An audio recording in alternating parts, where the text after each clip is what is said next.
પીજીવીસીએલમાં ગઈકાલ સવારથી ભુજ, અંજાર, મોરબી, સુરેન્દ્રનગર સવારમાં સાયક્લોનિક પવન અને વરસાદ સાથે પવન સાથે વરસાદ ચાલુ થયો ત્યારથી લાઈનો ફોલ્ટમાં વરસાદના હિસાબે અને સાયક્લોનિક પવનના હિસાબે ઝાડવાઓ પડી જવાથી અને ભારે પવનના હિસાબે તારો ભેગા થવાથી ફીડરો અને ગામડાઓમાં પાવર સપ્લાય અફેક્ટ થયો હતો.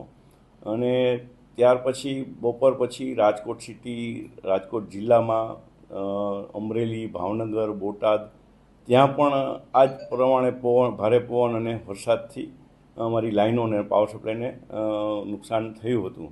પરંતુ અમારી 573 જેવી ટીમો સવારથી જ કાર્યરત હતી અને સવારથી સાંજ સુધીમાં 2645 ગામડાઓ બંધ થયા હતા. એમાંથી 2440 ગામડાઓમાં વીજ પુરવઠો અમે પૂર્વવત કરી દીધો હતો. રાત્રે મોડી રાત સુધી આખી રાત કામ કરી અને વીજ પુરવઠો પૂર્વવત કરી દીધો હતો.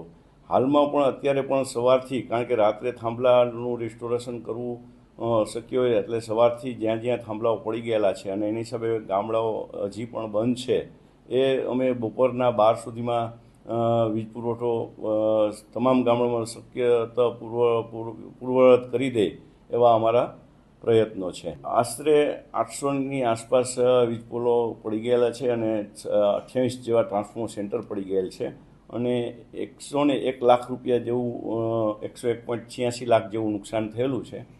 અને હાલમાં તમામ જગ્યાએ ટીમો કાર્યરત છે અને વીજ પુરવઠો પૂર્વવત કરવા માટે અમારા પૂરતા પ્રયત્નો છે અને લોકોને વહેલામાં વહેલી તકે વીજ પુરવઠો પૂર્વવત કરી દઈશું. સાંજ સમાચાર ફેસબુક પેજને લાઇક કરો, વિડીયો શેર કરો અને વધુ વિગતવાર સમાચાર માટે sanssamachar.net વિઝિટ કરો.